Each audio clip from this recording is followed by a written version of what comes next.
Hello and welcome to my first video of my channel. I like to be called Erica, Orion, Eri, Ori, whatever you prefer, and I love to draw. I want my first video to not only be my introduction, but also my process of drawing currently, since it's always forever changing and developing, as well as I never have a set in stone art style. And figured it'd be an interesting process to show for those that want to try digital art, but also look into different styles and takes. What I love to draw is a cartoon style that's slightly anime inspired, but I take on from many cartoons. Examples being Steven Universe, Gumball, JoJo, and more, as well as artists not only from this platform, but Twitter and TikTok. One of my favorites that you could probably recognize through my style is Lavender Town, which, if you don't know, she's a really good character design artist and does a really cool comic series on webtoons, as well as really entertaining videos that helped me develop my style. Other YouTube artists that inspired me is people like Camila, who created the Glitch Tale series, Mariah Elizabeth, and Jazza. Freaking love Jazza.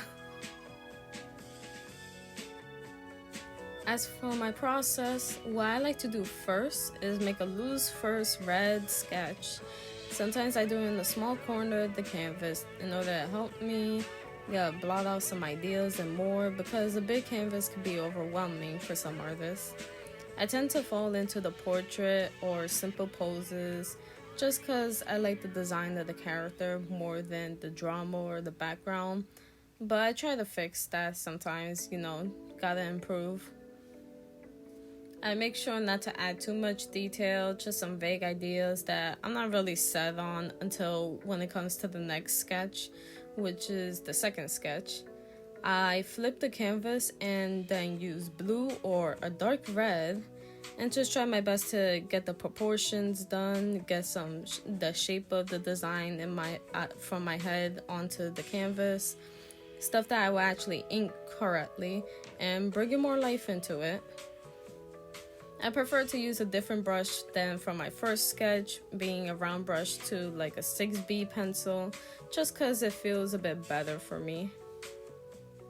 Meanwhile, when it comes to inking, which is my favorite step of digital art, yes, I said that because apparently everybody hates it.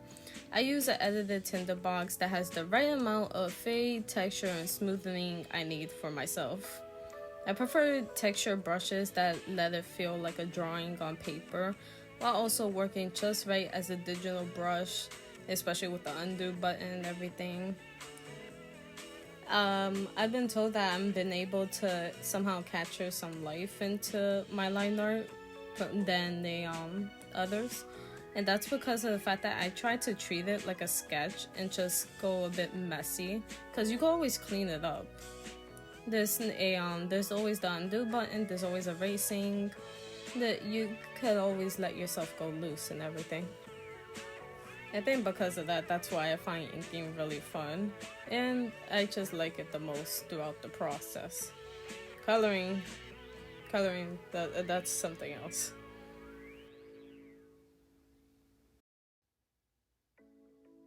Here's some things that I do when I ink a drawing. I try my best to taper the lines. It helps add more contrast and a dynamic. It also really helps if you add more line weight, not only to rounder parts like the leg or the belt, but also where you're shading. It's because of the fact that it feels more weighted there. And I really do like that tip, so hopefully that helps for you guys as well. Not everyone has to do this, but I like to color in Foley stuff like the belt and everything.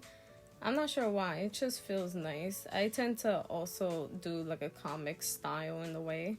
I really do like comics, so that could also be why. There's also the fact that I tend to color in my line art, but that comes much later on. And you will see that with the jacket, laces, you get to see that it doesn't stay black or anything. I tend to make a gold fade, but again, that's later on. Same thing with the eyes and etc. little details like little texture fluffs or whatever. Stuff that just feels right. You should always do whatever you think feels best. It doesn't hurt to try new things though.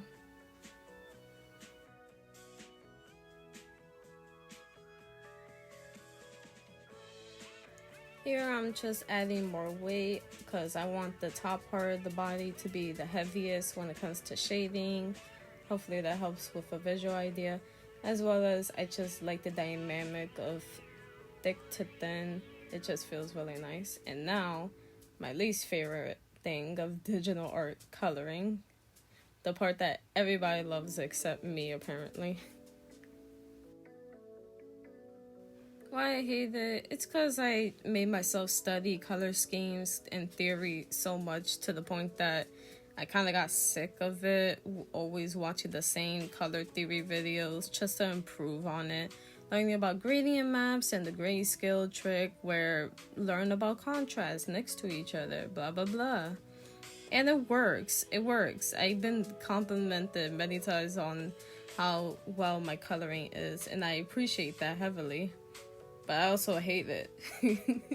Especially since I try my best more with inking rather than coloring, but what can you do? Especially if you force yourself to learn it. It's a bit bittersweet, but yeah. I tend to go for pastel or muted colors.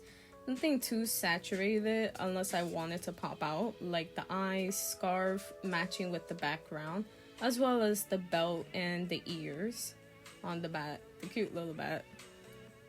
I also add a little bit of blush, just a nice soft red. And tights were the most hardest thing to do on this drawing just because of the shape of the lines. I don't know how some people are able to follow that or whatever. I had to redo it like who knows how many times. It was about to leave it at this, but just decided to do this instead. So excuse me. After coloring, I do shading. One of my favorite things to do is doing 2 shading layers. What I do first is a linear burn with a dark red, blue, or purple color, depending on the tone. And then I grab a white color and start using that to highlight what I want to pop out most. The light source is coming from the bottom, therefore things are going to reflect from the bottom heavily. It's a nice easy trick that just feels really nice, especially if you want an easy way out of shading everything by hand. I do another shading layer above this just to add more details, and I usually rather the same color or a similar color just to help with that. Here is the second shading. I usually like to use the smudge of a soft airbrush tool and try to blend it out while also keeping some sharp edges. I prefer to do it in the middle rather than touching the edge of the lines, just because it feels a bit nice. I'm not sure why. I know that that's an effect with some art. It also helps bring more life and bring the shading all together. And yeah, I try my best to keep some things relatively smooth, but also a bit textured. I already imported a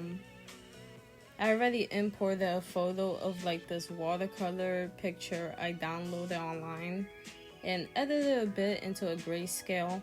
I use that whenever I want to add more texture into my drawings just because it feels nice. Not everybody has to have that look.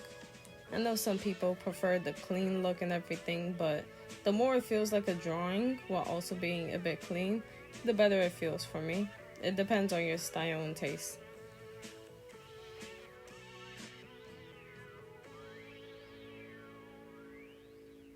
As I finish up the shading here, I'm gonna start working on highlights. I don't really pay attention to highlights much. I know that they're pretty important, but the first shading pretty much shows where they're coming from and feels like highlights itself.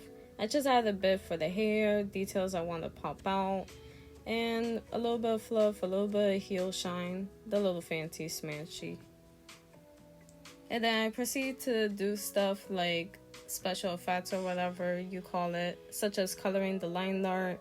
I use clipping masks a lot, and I recommend them heavily rather than using alpha lock, because alpha lock is really cool and all, but it's permanent onto that image, while clipping mask is the same effect, but you could always take that out whenever you want. When choosing colors for line art, I usually choose a color that was the darkest in that area and then just darken it slightly. Stuff to help soften it up in certain areas. Now I do my cliche background, the checkerboard, some gradients, and yeah, this is what I usually do whenever I try to focus on a pose. I just make a nice, elegant but simple background, help bring the shading to make it feel more 3D. And one of my favorite things to do is color the, what I like to do is duplicate the line art and then alpha lock it, so that way you change the color into something like here I'm doing a nice bold red. Set it to multiply and then a Gaussian blur of maybe 3.5, and it just adds a nice blurry dream effect. Really nice. I recommend it. Now it's just some white highlights, duplicate it, and then I make a Gaussian blur for a nice blur effect just to make it shine a bit more. More Gaussian blur, soft light that didn't work out, and then gradient maps. I learned heavily from a TikTok user, I can't remember their name, but they like using gradient maps a lot, and it just helps unite the drawing cohesively while also bringing a lot of contrast. Here I'm doing the glasses last minute because I forgot them. I prefer to do that on a separate layer anyway. Duplicate it to make it have a multiply effect, as well as bring some shine to make it feel 3D. Changing it to be a bit golden, and then adding the texture of the watercolor finally, as well as a nice little frame. I like to do frames now, and then I just add my signature somewhere where it's visible, and ta-da! My drawing process. I hope that you enjoyed that and that it was really helpful. Stay tuned for more videos like this. Bye-bye. Stay safe. Also, this character is owned by a friend of mine, and to that friend, thank you for the suggestion and go to bed.